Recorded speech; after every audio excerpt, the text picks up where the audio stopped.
Bom, pessoal, boa noite. Né? A gente vai fazer uma live hoje, que é o encerramento, né, das lives sobre teoria da técnica psicoterápica e psicologia da comunicação e também a disciplina da Marli. E eu estou aguardando ela entrar, tá? Estou esperando ela chamar.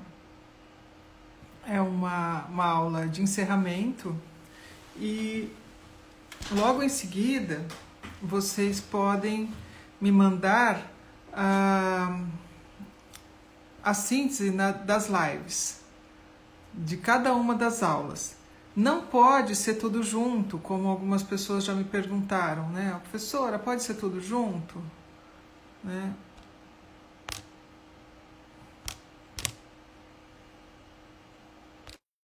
Gente, não pode ser tudo junto, porque o MEC exige que a gente comprove que houveram as aulas. Olá, boa noite. Olha, amada! Quem diria, hein? Que nós Aqui, faríamos o último encontro aí da último FAPESP encontro. juntas. Vamos fazer aqui esse encerramento, né? Muito bom. Eu estava explicando, Marli, para os alunos que eles precisam entregar a síntese de cada uma das aulas separadamente, não pode ser tudo junto, como alguns queriam, porque a gente precisa ter uma demonstração de que cada uma das aulas aconteceu. No meu caso, está fácil, né? Porque eu postei as lives, então está mais que provado que a aula aconteceu, está lá postado. Mas eu preciso documentar, porque o MEC quer documentação e eu quero o reconhecimento desse curso com distinção e louvor. Né? Então, a hora que o MEC chegar para fazer o fechamento do reconhecimento, para oferecer a certificação, eu quero distinção e louvor, eu quero toda a documentação linda. Né? Então, perfeito. Por favor, me enviem, a partir, então, de amanhã, todos os resumos. Segunda-feira que vem, se o Dória não adiantar o Natal, se o Dória não adiantar o Réveillon, o meu aniversário, não sei, vai que ele adianta o meu aniversário. Então, eu vou começar a fazer a leitura junto com o aluno do artigo que eu pedi. Por quê? Esses artigos, eu não quero simplesmente ler e dar uma nota, porque alguns estão muito bons, que eu já li, alguns estão bons. Então, eu quero ler junto para filtrar, aprimorar, para a gente pensar em publicar. Eu quero publicar em revista Qualis B. Ah, Né, legal, muito bacana. vai fazer muito bem para os alunos. Então, a aula de hoje, já começando a aula, né? Marli e eu, que eu acho que a teoria da técnica, né? A disciplina de teoria da técnica, ela é interessantíssima. Carolina está perguntando entregar até que dia? Tem 2 semanas para entregar, tá? 2 semanas entrega tudo. É porque a gente tem que passar nota, né? E tem que corrigir. Os alunos pensam que a gente tem que corrigir, olhar, analisar, né? E tem que ver que se fez, principalmente, porque tem um pessoal, né, que simplesmente copia dos outros. Copia. Marli, eu recebi uma vez um trabalho que ele não era cópia. Ele não era uma cópia simples. Era um clone perfeito. Pior que isso, Marli. Pior. Deixa eu contar para você estar preparado. Respira. A pessoa teve coragem. Vou respirar, vou aprender, porque estou corrigindo os trabalhos. Então, a gente aprende. Não! A aluna descaradamente fez um xerox. Ela xerocou e me entregou. Eu dei 0 para as duas. Tá certo. Eu dei 0 para as duas. Aí é. foram lá conversar com a Maria Helena na época, né? Que pediu, né? Para eu ver que eu não dar o 0 para outra. Eu falei, não, mas deixou. O que é, Wallace? Foi na tua turma, você sabe quem foi. Para de fazer, vocês sabem quem foi. Meu Deus, aconteceu na turma de vocês. Aí Marilene foi Não, lá. mas eu tô tendo uns probleminhas também com cópia clone, assim, Ctrl+C, Ctrl+V, que não consegue nem disfarçar a letra do trabalho do amigo que foi feito, entendeu? Mas eu tenho conversado com o grupo aí, eles já sabem. Então, eu dei prazo, pode mudar ainda, até dia 3, né, 4, ainda pode me entregar aí os meus trabalhos. Mas faz parte da vida de professor, todo mundo acha que é paz e amor, né, Ieda? É. Uma vez eu recebi um trabalho que estava escrito assim, inequivocamente, eu falei, isso não é vocabulário de aluno. Dei um Google lá, um copião. Não é fácil. A Professor Jaqueline só. lembra, olha lá, Wallace, a Jaque lembra muito bem, muito bem. A Jaque queria esquentar a cara de alguém depois disso. Faz parte. E assim a gente vai aprendendo, né? E a Ieda já tem experiência com aluno. Eu tô aprendendo ainda, né? Mas na questão FAPEP aí. Mas a Ieda já, tem anos-luz de sala de aula e com certeza 33 anos de sala de aula. Pois é. 33. Pois é. Né? É isso aí, professora. Então vamos lá olha, falar já que. Teoria da técnica. Eu ficaria batendo papo, mas é que a gente tem 50 minutos de aula aqui, né? De live. Então. Teoria da técnica é uma disciplina encantadora. Ela é fascinante. Ela é fascinante por quê? Porque a gente passa um semestre, um curso inteiro, né, aprendendo como as pessoas se desenvolvem, o que dá errado no desenvolvimento, como elas adoecem, e a gente fica lá, né, discutindo o adoecimento, o que aconteceu, por que aconteceu. Aí vem a teoria da técnica e dá a resposta. A gente pode fazer isso frente a essa questão. Né? Então, é uma disciplina fascinante, né? É uma disciplina que envolve psicologia clínica e não podia terminar essa disciplina sem trazer a Marli. A minha ideia era trazer a Marli presencialmente, né?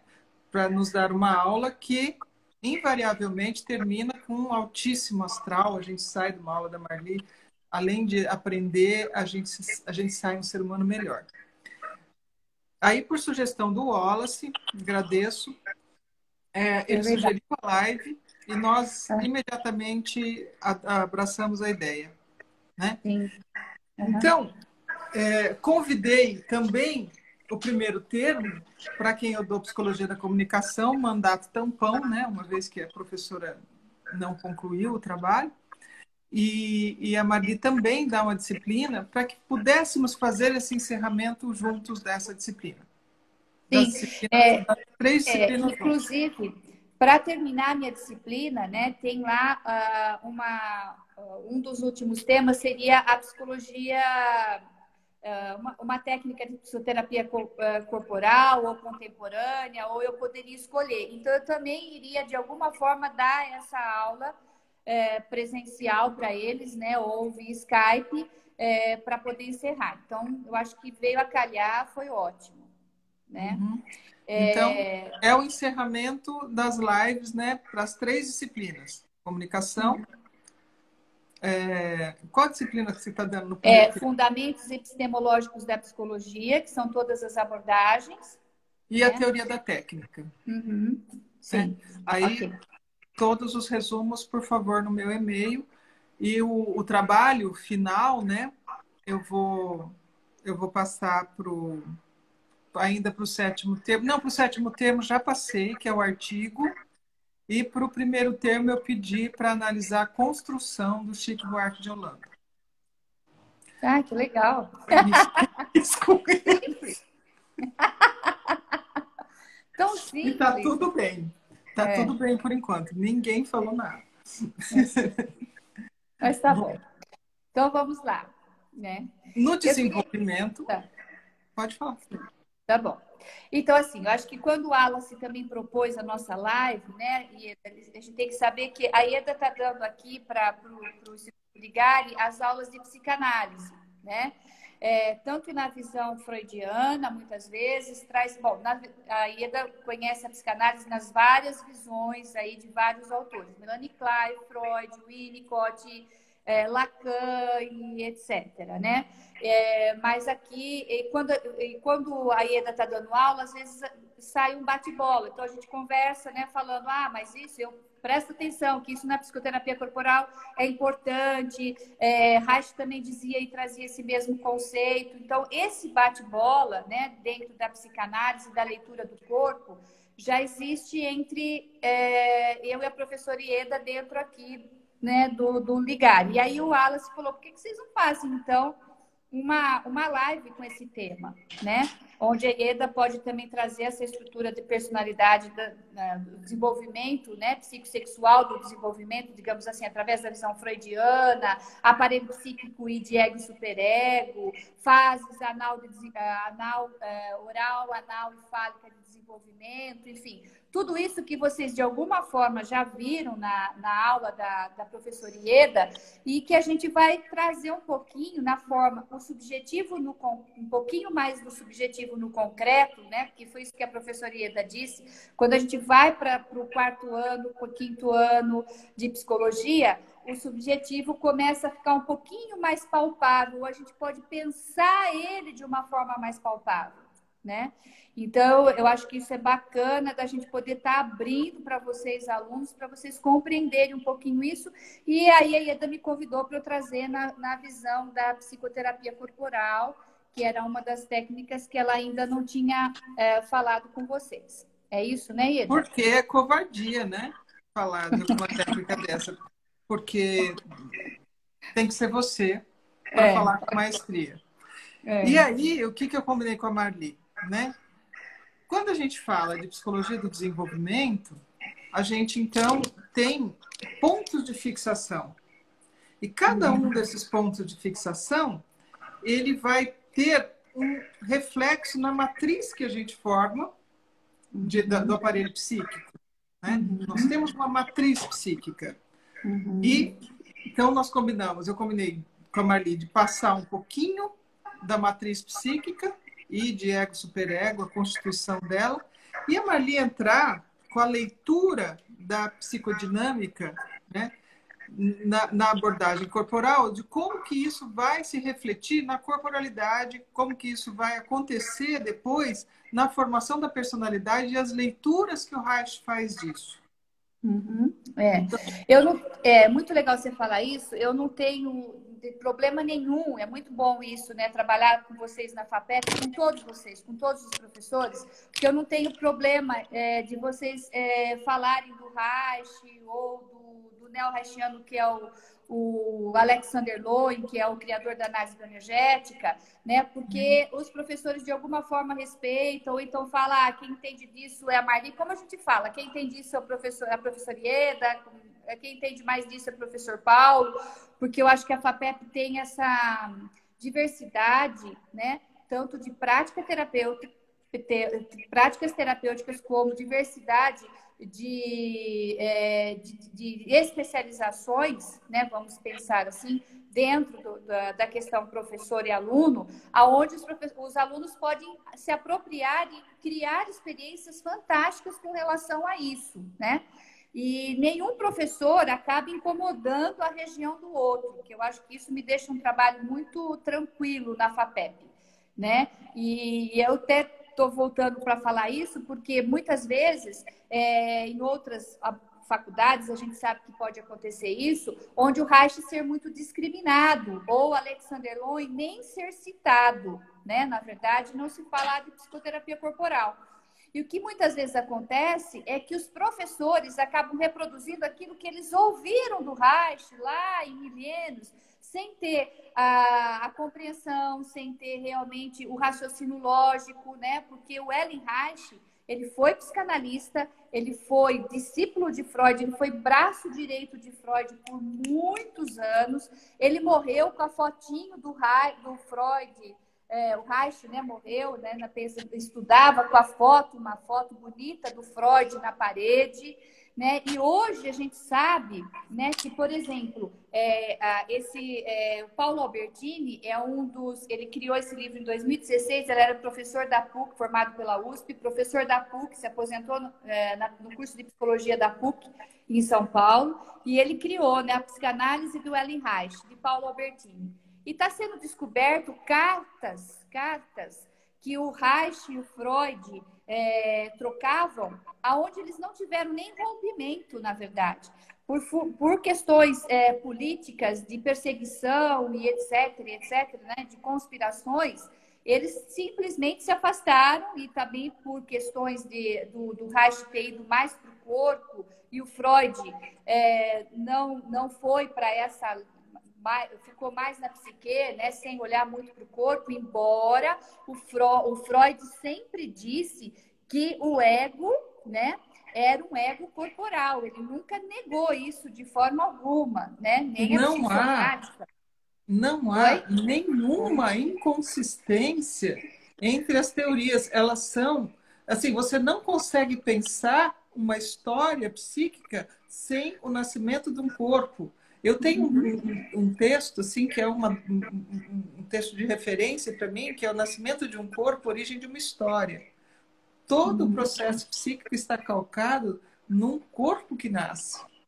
Claro. Né? Todas as rupturas e as brigas foram políticas, por interesses políticos. Né? Como são até hoje. Né? Como são até hoje. Como são até hoje. Porque o Firenze, ele dizia, e o Firenze é lindo, gente, eu tenho lido o Firenze e é encantadora a proposta dele. O que ele vai dizer é que, em essência, todo psicólogo deve se pautar na sua prática pelo respeito, pela ética, pela transparência, pela sinceridade. Ele até dizia que as comunidades dos psicólogos, né, deveriam ser diferenciadas. Ele era um poeta da profissão, né? E ele dizia, e tanto que a Sociedade Psicanalítica disse que ele era doente. É uma questão, você vê como é que é a questão política. Mas isso é verdade. Ele dizia que os psicólogos deveriam se respeitar e se irmanar, porque, em essência, a gente devia dizer a verdade e com transparência. Sim, né? Não tenho Todo dúvida. o resto, a compreensão de um e de outro, elas vão se completando. O que é essencial, que eu pedi aos alunos, por favor, na primeira e na segunda aula, que se atentassem, é para os riscos do ecletismo. Porque quando você tem um a priori que é diferente dos demais, das suas demais linhas, você não pode, de forma nenhuma, misturá-las. Porque você vai estar trabalhando com perspectivas antagônicas. Agora, falar de Freud, falar de corporalidade, falar de Firenze, falar de Winnicott, faz parte do mesmo eixo. A gente tem um a priori. Tá? Isso é uníssono, isso conduz. Continua, Marli, que eu te cortei. Não, fica tranquila. E, na verdade, o Reich, ele traz toda a aplicabilidade freudiana para a prática dele, né? E a diferença é que, na verdade, não tem uma diferença. Ele pega o que Freud colocou classicamente, que o Freud dizia que os sintomas, né, de doenças nas quais as causas clínicas não podiam ser encontradas na época, elas eram expressão corporal de memórias reprimidas e experiências infantis dolorosas. Que foi que você começou a falar, Ieda, que tem as fases de fixação. Né? Então, o Freud já estudava essa questão, essa fase de fixação, aquilo que a criança, naquela fase de desenvolvimento dela, seja na fase oral, seja na fase anal, seja na fase fálica, seja na constituição do aparelho psíquico do ego, seja na questão da construção de um superego, né? Seja uma fase, alguma coisa que aconteça na intermediação dessas fases, isso pode acarretar a algo, não só o que a gente acredita e que o Reich completou, né, muito classicamente, pelo corpo, que não só acontece dentro de uma questão da psique, mas que isso vai ser fixado também dentro de uma raiz corporal, né? Então, o Reich, ele traz essa linguagem corporal, ele se aprofunda, ele estuda essa expressão, né, dessa fase de fixação, porque ele era um freudiano nato, né, sempre foi, gostava e morreu gostando, né, e só que ele começou a estudar o que estava acontecendo na expressão dos olhos, na expressão da face, na qualidade da voz, no padrão de tensão muscular, como esse padrão de tensão muscular refletia nessa fase psicossexual do desenvolvimento infantil e na construção desse aparelho psíquico, né? Mas ele traz essa leitura corporal. Então, quando a gente estuda o corpo ou a leitura corporal, a gente estuda também por essa visão psicanalista, né? Enfim, hoje, os neo-reichianos, principalmente quem está trabalhando muito com o Alexander Lowen hoje, que é um neo-reichiano, que criou a análise bioenergética, né? Porque a análise bioenergética, eu só vou fazer um parênteses, porque ele traz toda essa questão do Reich, toda essa questão do Freud, e ele cria exercícios, né, de respiração, exercícios de trabalhar o corpo como um todo, para flexibilizar esses anéis de tensão pelo qual a gente vai criando e que nos impede, né, de ir para a vida, ou que impede até da gente olhar para esses bloqueios que estão acontecendo na nossa vida. Então, o Lowen coloca, né? Aí, quem está estudando mais o Lowen, por isso que deu muito certo o convite para a professora Ieda aqui para o Instituto, porque a gente está vendo muito o Winnicott, né? A visão do Winnicott para também compreender essas questões psicanalista, ou essa questão psicanalista mesmo, ou winnicottiana no corpo, né? A fase do desenvolvimento, enfim, que eu acho que isso é muito produtivo. Então, não sei se você quer colocar, porque você também colocou para os alunos que a gente ia falar sobre a análise do caráter, né? E o Reich, ele cria esse livro, né? Ele introduz à prática clínica uma interpretação da linguagem do corpo, né? E ele traz toda essa linguagem, as posições, os tipos de ações, a forma de andar, as manifestações do caráter, a construção do caráter como estrutura de personalidade e não como mau caráter e um bom caráter, né? Mas como estrutura de personalidade, né? Então, aí, não sei se você quer abordar um pouquinho as fases essas fases de desenvolvimento para a gente poder entender, porque aí nós vamos dentro do Reich entender. Vou falar do Lowen para falar mais tranquilamente, né? Então, o caráter esquizoide, o caráter oral, o caráter psicopático, o caráter masoquista, o caráter rígido. E tem as suas subdivisões. Mas para deixar uma forma mais simples, uma aula menos complexa, né, digamos assim, são essas 5 estruturas básicas de caráter que vão ter as suas fases de fixações nessas fases de desenvolvimento infantil. A Valquíria fez uma pergunta ali em cima e eu vou seguir o que a Marli está dizendo, mas eu vou responder a pergunta da Valquíria, que é o seguinte. Tá. Essa história de que qualquer coisa que possa acontecer no psiquismo vai refletir no corpo, e qualquer coisa que aconteça no corpo vai refletir no psiquismo, na verdade, apenas uma divisão didática. Não há um corpo sem psiquismo, não há um psiquismo sem corpo. Então, o que é necessário que a gente compreenda é que, do mesmo jeito que a Marli está dizendo, olha, as condições emocionais vão influenciar na corporalidade, eu estou dizendo que a corporalidade vai influenciar no emocional e que tudo que eu viver pode influenciar tudo que eu viver psicologicamente pode ser convertido em adoecimento físico, né, que é a vertente psicossomaticista, e tudo que você trabalhar no seu dia a dia vai influenciar as duas coisas, porque a divisão entre corpo e mente é uma bobagem que foi feita aí como uma forma de seccionar o conhecimento, tá? Porque corpo e mente é uma coisa só. É uma única unidade. É um ser humano, né? E a gente pode até dividir, né, aspectos materiais e imateriais como forma didática, mas uma coisa influencia radical e substancialmente na outra. Então, o que a gente vai tentar caminhar hoje, eu já estou vendo que uma live só não vai dar. Não vai dar. É uma delícia falar com a Marli. É que, assim, a gente forma uma matriz psíquica entre aproximadamente 0 e 6 anos e a gente vai passando por elementos que são possíveis de serem vividos porque há uma maturação neurofisiológica que permite que cada uma dessas experiências aconteça, tá? Então, nós nascemos e logo que a gente vai tendo uma maturidade neurológica, né? A gente vai mielinizando fibras, a gente vai tendo mais controle e vai conseguindo viver novas experiências. Inicialmente, a vida instintiva nos leva a buscar a amamentação, né?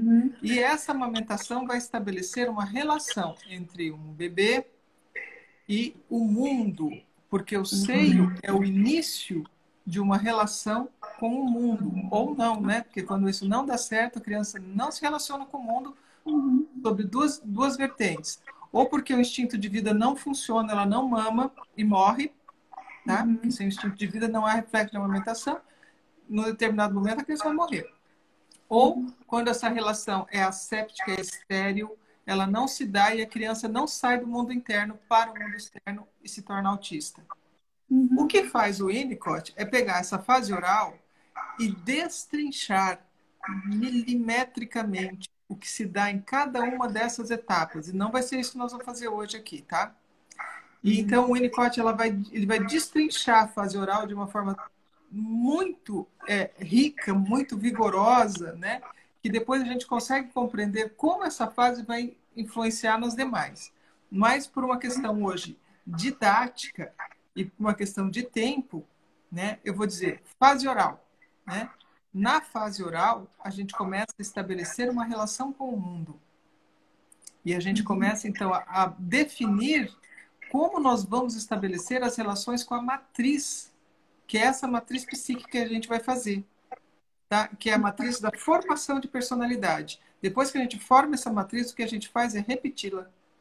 A gente comete os mesmos erros até o momento que a gente analisa e reformula, reestrutura essa matriz, né? Mas indivíduos que têm uma fase oral marcada, por exemplo, por uma mãe que não tem força, que não tem vigor, né? Ou indivíduos que têm uma fase oral extremamente voraz, eles vão ter em sua matriz psíquica marcas dessa voracidade, né? Que são indivíduos que são glutões, que são indivíduos que, por serem extremamente agressivos, não aprenderam a relação direta com a preservação do seio, são pessoas agressivas, sádicas, às vezes masoquistas, mas este caráter sádico-masoquista, ele vai se definir um pouquinho mais lá na frente, na fase anal, tá? Essa possibilidade... Com o superego, na construção do superego também. Na né? construção do superego, isso. Então, fase oral vai se dar entre 0 e 2 anos. Né? Ótimo. Eu acho que eu podia acrescentar aqui com você, que você está falando legal, e assim, nessa fase, dentro da leitura da bioenergética, né, da psicoterapia corporal, nós temos duas estruturas de caráter na fase oral, que é o caráter esquizoide, né, que também é a fase de desenvolvimento, hoje a gente sabe que dentro do ventre até 4 meses de vida, né, que está dentro dessa construção neurológica aí, ainda quase nada, né, quase nada de construção do sistema nervoso autônomo, ele está pouco constituído, né? Então, quando a criança não recebe, né, dentro da fase do Winnicott, quando a criança percebe que a mãe não foi suficientemente boa, ou realmente foi uma mãe rejeitadora, porque foi rejeitadora de verdade, então ela vai causar aí uma fixação, que a gente chama um trauma de rejeição, né? Aonde o indivíduo vai levar essa visão da rejeição para a fase adulta, né? Mas ela vai construir um corpo muito fragilizado, né? Ela vai se sentir como se fosse no corpo, né? Como ela foi representando uma criança que foi, de repente, odiada, ela vai ter essa rejeição interna no corpo e vai ter esse conflito que você falou aí, né? Um pouquinho antes, de existência versus necessidade. Então, ela vai pensar assim, eu só posso existir se eu não tiver necessidade nenhuma de nenhum indivíduo e de nenhuma mãe, de nenhuma pessoa, porque eu tenho que me dar conta sozinha, né? Então, vai ser um corpo extremamente frágil, Ieda, muito frágil e muito fragmentado, né? Posso falar um pouco? Pode sim. Só vou mostrar a figurinha para a gente poder entender um pouquinho do Kellerman, que pode ser mais ou menos um corpo assim, muito, né, com o peito muito afundado, um olhar muito vazio, energeticamente, né, algo, eu não posso mostrar muito essa figurinha, deixa eu mudar essa figurinha aqui, peraí. Mas tudo bem, pode falar. Então, nessa questão de campo energético, vai ser uma pessoa também com baixa carga de energia, né? Isso um dos caráteres da fase oral. Depois tem o caráter oral especificamente. O Winnicott, mas pode falar. Ele diz que quando a mãe recebe seu bebê, vocês verem como eles estão falando da mesma coisa, eles só são complementares. Quando o bebê ele é recebido por uma mãe, ele é recebido por um campo estético que o acolhe.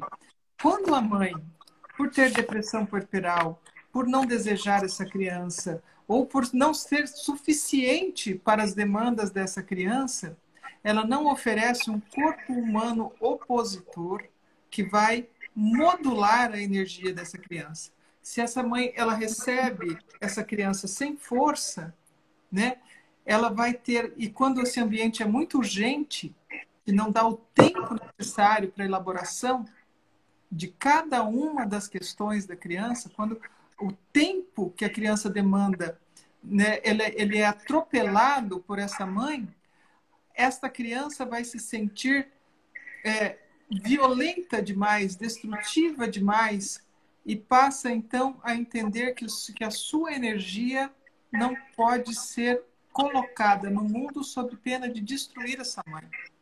Uhum. Desta forma, né, este corpo humano opositor, um corpo humano que não acolhe, não oferece uma modulação no colo, né, para que essa criança se constitua como um ser com forças, de tal forma que a gente tenha o mesmo indivíduo que a Marli está descrevendo ali.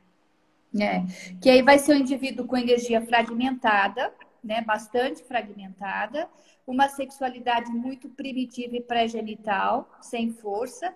E quando você falou uma coisa interessante aí, Ieda, que foi sobre essa questão dessa raiva dessa mãe que não é colocada para fora, né? Porque ainda quando é colocada para fora de alguma forma, ele vai lutando, né, para poder, nessa sobrevivência, se organizar. Muitas vezes, essa agressão que você falou, essa agressividade, ela fica encolhida, interna. E aí, o caráter esquizoide vai ficar sempre com aquele medo de colocar, a sensação de que se ele colocar raiva para cima do outro, ele destrói o outro. Ele destrói, né, o outro. E neste momento, né, nessa fase, nessa etapa do desenvolvimento, a aprendizagem da culpa. Uhum. Né? E a culpa ela não pode ser vivida como um ensinamento, mas como uma experiência. E essa experiência se dá na dinâmica da corporalidade, na relação entre o bebê e seu campo estético. Entre o bebê e o colo da mãe, entre o peito que ele ataca, entre a mãe que contém, entre a mãe que segura, e toda essa relação da força da mãe, do vigor da mãe no corpo do seu bebê, é que vai oferecer a possibilidade da experiência da culpa, que vai, num segundo momento, colaborar com o surgimento do superego. E aí surge um superego, né, já por volta do segundo ano, a partir dessa experiência de culpa, ou não surge o superego, ou surge o superego poderoso, um superego castrador, destrutivo, mas isso se dá nessa interação desse corpo humano que modula a dinâmica da relação entre a mãe e o bebê. A Marli vinha falando, então, de dois caráteres. De duas. O esquizoide... O esquizoide e o oral, que eu vou mostrar também aqui, a figurinha do caráter oral, que também então, acontece... eu vou deixar você falar do oral, porque senão, Tá. se eu for lá para a culpa, eu avanço a tua teoria. Tá, então tá jóia.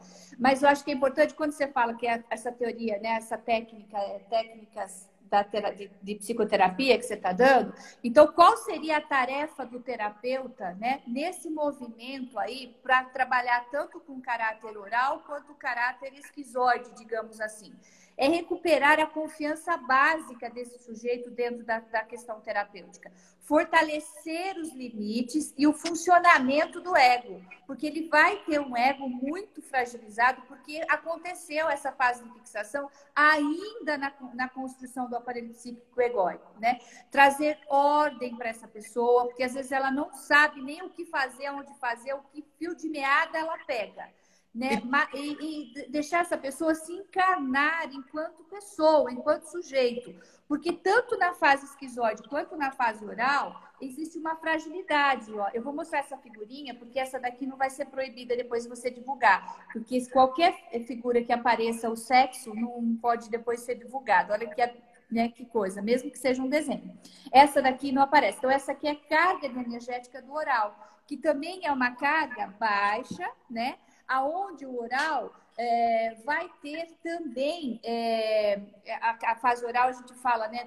Você está falando muito bem do Winnicott, que é essa coisa do holding, do acolhimento e tal. E a fase oral, que a gente trabalha bastante, é a fase de amamentação, do sugar, né? De sugar um leite legal, de estar dentro desse colo materno. O anel que a gente o anel de tensão do esquizoide vai ser o anel ocular. Né? Que é exatamente também o anel aonde, a hora que o bebê nasce, digamos assim, o médico põe a mão, né? Ele dá esse suporte quando nasce no parto normal, enfim, isso é importante. E a fase oral vai estar no anel cervical, no anel peitoral, também vai ter muita rigidez nessa região aqui da boca, né? Vai ter uma coisa muito, às vezes, muito fragilizada no peito, né? Então, vai ser mais ou menos essa sensação que a criança vai ter de ter sido abandonado e ter sobrevivido sozinho na vida, né? Que você coloca. Para o Winnicott, o elemento que você falou como trabalhar, qual é a intervenção técnica, né? Para a reconstrução dessa força, sim, é uma experiência. E essa experiência deve estar calcada sempre na manipulação perfeita do tempo. Porque o indivíduo pode se reorganizar, mas ele precisa se reorganizar principalmente na dimensão tempo. Quando você consegue, com o indivíduo, trabalhar a questão da temporalidade, organizar o tempo de dizer o sim, o não, de fazer, de abraçar as causas e as coisas que ele é capaz de fazer, no tempo, você consegue organizar um indivíduo esquizoide. Ele refazer as experiências, né, de abandono e de rejeição no esquizoide e de abandono no caráter oral. Né? Por isso que eu amo o Firenze agora, por isso que eu sou bígama. Né? Eu amo o Winnicott e o Firenze, porque ele diz que toda a relação ela tem que ser tranquila, sincera e transparente. E você pega um indivíduo com esquizoidia e vai conduzindo a relação no tempo, na confiança e na transparência, gradativamente esse indivíduo se reorganiza. Inclusive, os psicóticos graves, eles se beneficiam disso. Estou falando até de psicótico. Lembrando que eu estou trabalhando no hospital psiquiátrico em Londrina, né? Ok. Você oferece experiências da temporalidade com confiança, com uma transparência no vínculo, com sinceridade e uma relação com um corpo amistoso, as coisas se acalmam. É muito interessante, Marli. A ala masculina é uma ala silenciosa, e mal cheirosa. A ala feminina, tem um odor melhor, mas as mulheres gritam. Nos hospitais existe assim, a oitiva do grito da ala feminina. Aí você vai oferecendo uma experiência corporal sincera.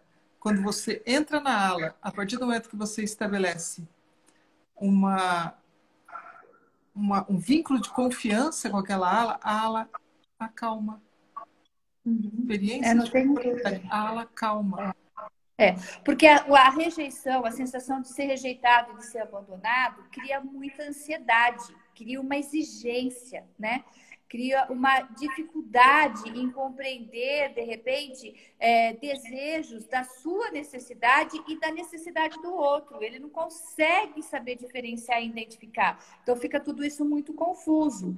E aí vai criando, a pessoa fica muito dependente, né? É aquela pessoa que, quando não tem essa experiência que você falou, ela fica esperando que o outro traga para você, ela fica esperando que as coisas aconteçam para ela, e ela não vai em busca da própria construção, né?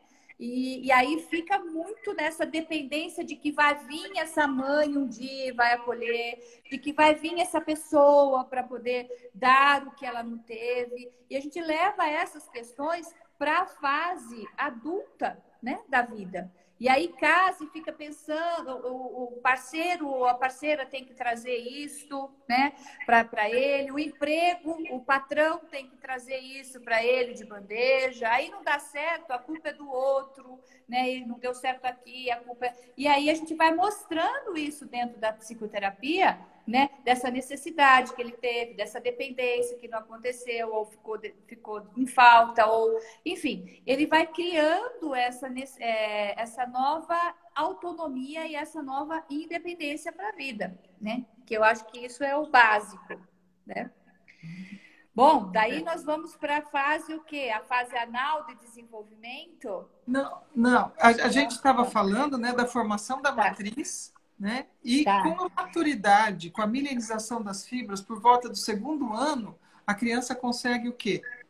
Reter, conter e adiar.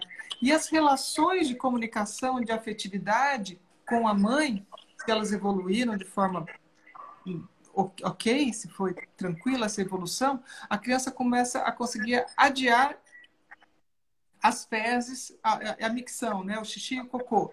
A criança consegue reter, conter e expulsar. Daí, a dinâmica relacional com a mãe passa a ser muito importante. Mães perfeccionistas, muito urgentes, muito limpas. A gente pode pensar, nossa, são ótimas mães. Você coloca uma carga excessiva nessa criança, né? Ela vai ter uma urgência em conter, reter e toda uma significação, um simbolismo das fezes como ruim, nojento e sujo. Portanto, o seu produto passa a ser sujo, ruim e nojento. Então, esse conter, esse reter, esse adiar, quando ele é muito contundente, ele vai ter reflexos na corporalidade, que a Marli vai falar, vai ter reflexos na forma de se comportar frente ao mundo, né? E se o contrário, né? A criança tem uma dinâmica com o corpo humano opositor muito expulsiva, muito permissiva, que o sujo tudo bem, que não há problema de lidar com a sujeira, não há problema de lidar com a expulsão, que não há tempo e organização necessária, que a coisa pode ficar caótica, a gente vai ter indivíduos expulsivos.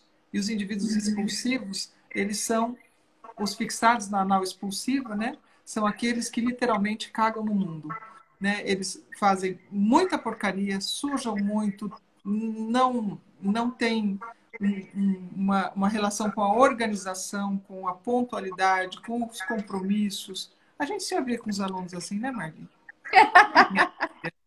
Né? Gente, já sente o cheiro de longe. Está na analidade, está na oralidade. Fantástico, Ieda, muito bom. Não é?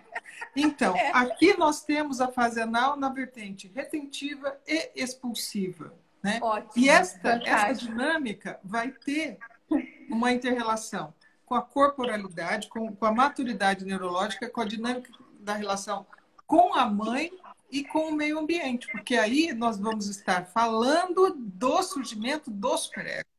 Né? Nesse momento, nós vamos estar discutindo o surgimento dos valores éticos, morais da sociedade.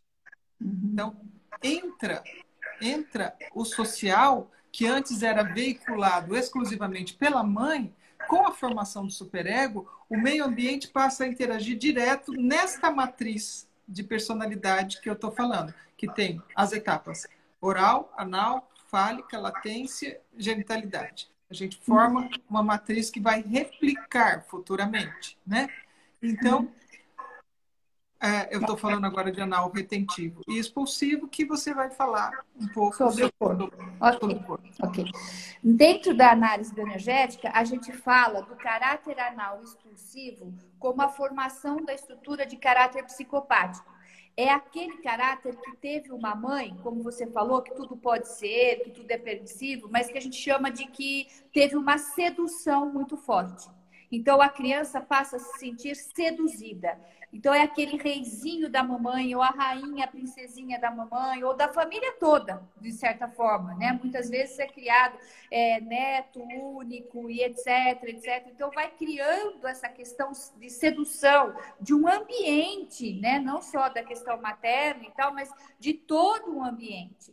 E aí, a criança, o trauma seria a criança muito seduzida e invadida, né? Tanto pelo meio ambiente como pelo genitor do sexo oposto. Ela vai se sentir possuída.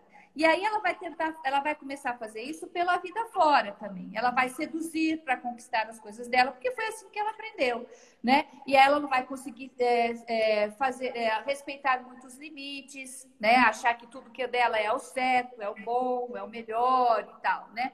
A gente vai ter vontade, poder de controlar, interesse próprio, vai ficar dentro de um investimento da imagem, já está começando uma questão narcísica aí, por conta dessa sedução toda.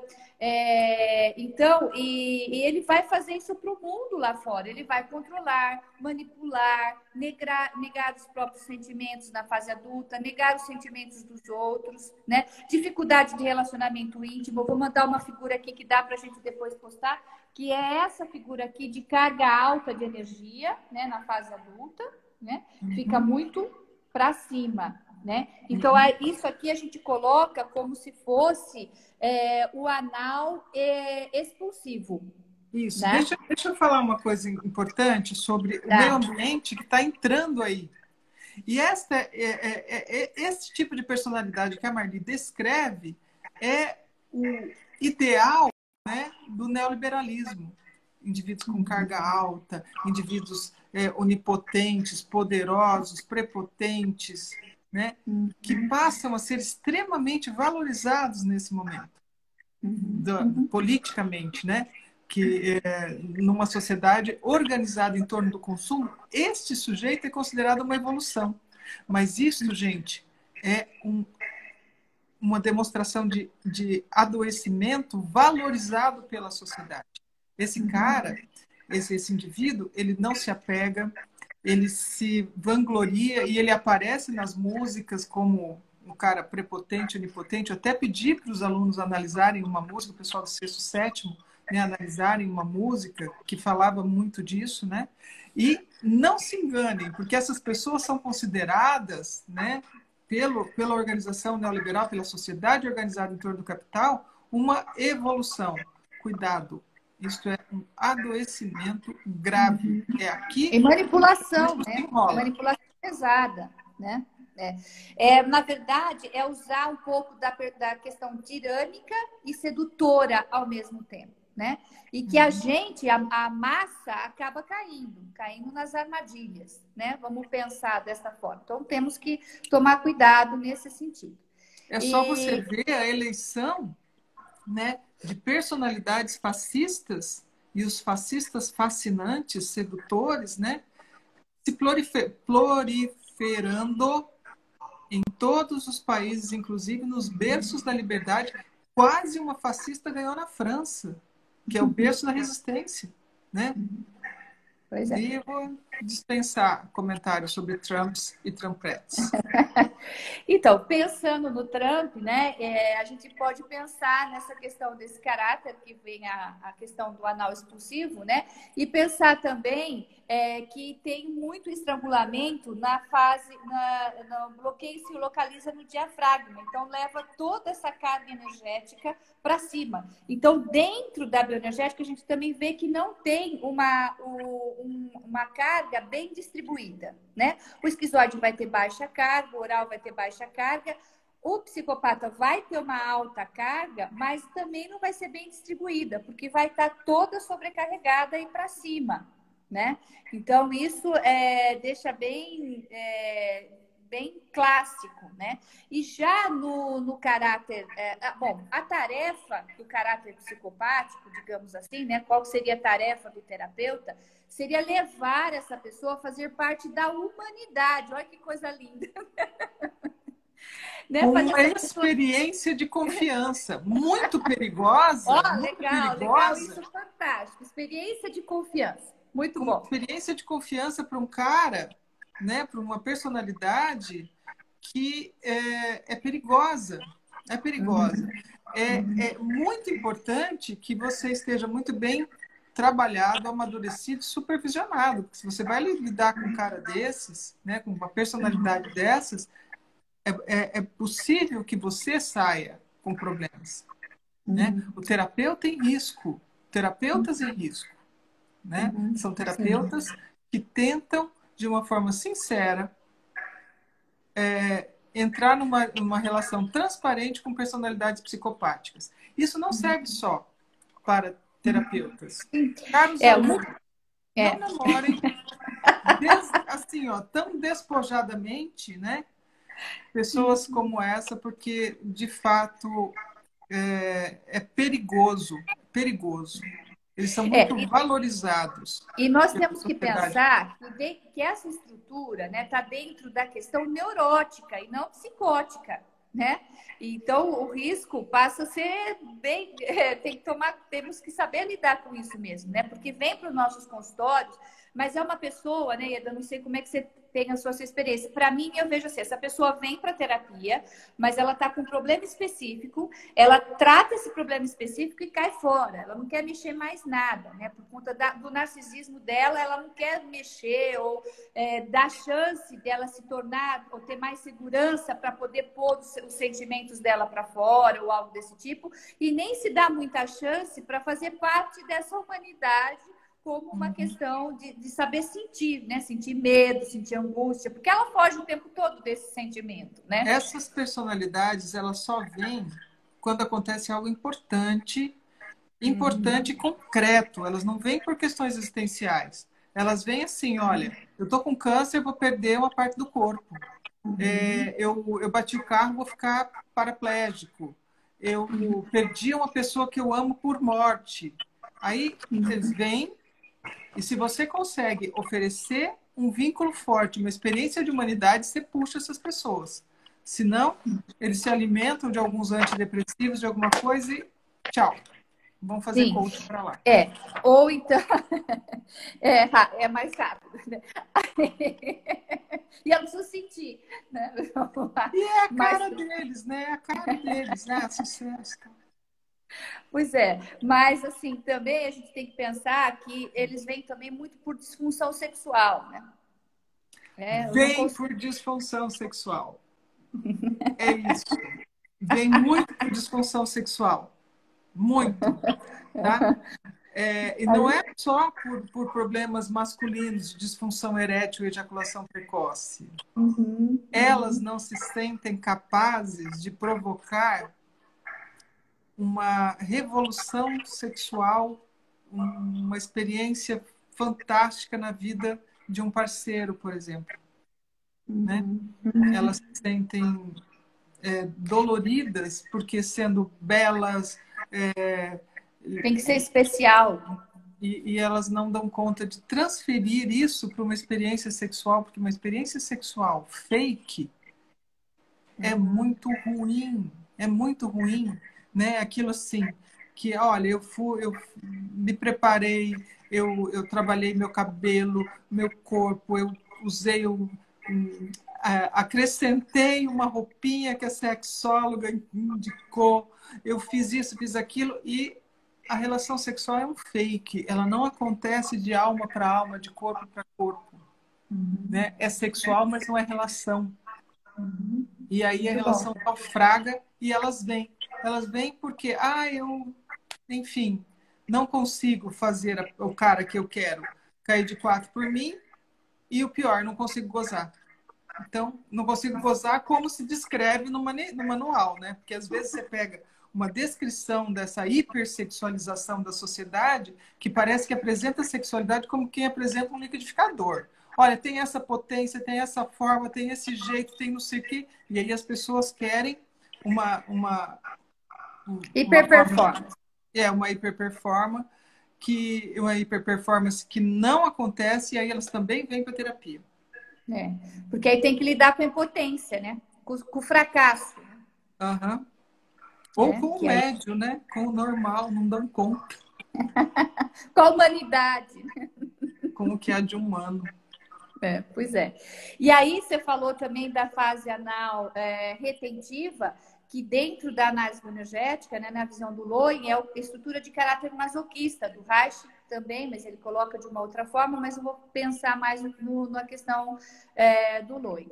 E aí a criança vai se sentir humilhada. É aquela criança que você falou muito bem aí atrás, né? Do sujo, e né, da mãe que fica toda neurótica com a limpeza e etc. E a criança também, a mãe vai criar uma questão, a mãe vai ser uma mãe sufocante, né? Não é uma mãe sedutora, mas vai ser uma mãe sufocante, que condiciona amor à obediência, né? E a criança fica submetida, vencida, e ela vai fazer isso para a vida fora, né? Uma atenção excessiva à alimentação, muitas vezes, à parte de higiene, de evacuação, e nenhuma atenção à necessidade emocional dessa criança, né? Então, isso leva uma estrutura masoquista, né? Que ele fica na submissão.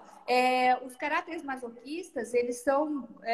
todo mundo gostaria de ter um caráter masoquista para trabalhar na empresa, etc., porque ele se submete legal, né? Submete, quanto mais sofre, mais gosta. Então, e aí eu fico pensando, né, dentro das políticas que a gente está vendo aí, quando coloca um bicudo para trabalhar com outro bicudo, dois bicudos não se bicam. Então, coloca o mesmo caráter com o mesmo caráter, vai ter competição. Agora, se eu coloco um caráter masoquista para trabalhar com um bicudo e ele se submete, acaba dando certo, né, digamos assim, né, até certo Isso, ponto. aí a gente entra na complementariedade neurótica, né? Acabou a live. Darli, acabou nosso tempo. Amor da minha vida, eu te convido a fazer uma live por mês comigo em prol do desenvolvimento dos estudos dos nossos alunos da FAPEP. Ok. Uma Hoje aula não tem... junto uma vez por mês. Ok. Tá Então a convidada gente não para fazer volta para terminar. A gente não volta a terminar essa live. Tá bom? Não. Então faltou terminar o psicopático e o caráter rígido. Faltou Vamos voltar. Faltou quase tudo, né? Mas não dá para voltar. Não dá Tá para bom. voltar, mas eu te convido para a gente desenvolver um projeto, né, de emancipação da psicologia, dirigido aos alunos da FAPEP, mas também aberto aos demais estudantes de psicologia, aos demais profissionais, que a gente possa desenvolver, terminar essa live e fazer outros temas. Eu amei falar com você, aprendi. Eu também. Muito, Foi muito legal. muito. Foi muito legal. Obrigado, alunos. Beijo. Fiquem com Beijo, tchau. Deus. Até. Tchau.